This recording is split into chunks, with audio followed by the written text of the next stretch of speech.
I join you in welcoming our witnesses today, and as we learn more about the report and recommendations of the task force, I agree that it's important for us to carefully examine the Department of Defense's military and civilian personnel systems to ensure that they meet the needs of our 21st century workforce. For more than 40 years, we've depended on volunteers to defend our nation. Those who are serving our military today and their families are serving because they choose to do so, not because they're required to serve. In that time, our country, our economy, and the nature of the threats we face have all changed significantly. The military personnel system that supports this all-volunteer force has served us well, but it has not kept pace with the changes in society. We don't need to completely replace the current system, but we should and will carefully examine to see where it can be updated and improved. It's essential that our all-volunteer force is recruited, managed, and retained with 21st century tools and addresses the needs of this generation of service members and families.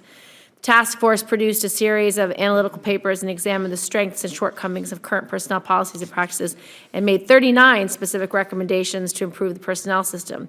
While all 39 recommendations warrant careful study and analysis, there are a few areas I'd like to address today at this hearing. I'm particularly interested in how we can best serve our military families. We all know that families play a critical part in the service member's readiness and his or her decision to stay in or leave the military. I would like to hear from you today about making it easier for military spouses to find and sustain a career, especially when relocating, improving access to and quality of Defense Department provided child care services, and creating on-base child care coordinators to advocate for military families in the local community and to build private-public child care partnerships. Another area I'm very interested in hearing about is how to build and support a flexible cyber workforce with the highly skilled, specialized skills that are necessary to handle the growing cyber mission. I'd like to hear about the continuum of service that would make it easier to repeatedly transition between active, guard, and reserve components, expansion of lateral entry authority to allow mid-career civilians to enter the military at higher ranks, and the expansion of the Reserve Officer Training Corps program to all levels of higher education to include postgraduate and community college students. Finally, I'm curious about your recommendations that encourage creation of technical, non-command career track for certain officers.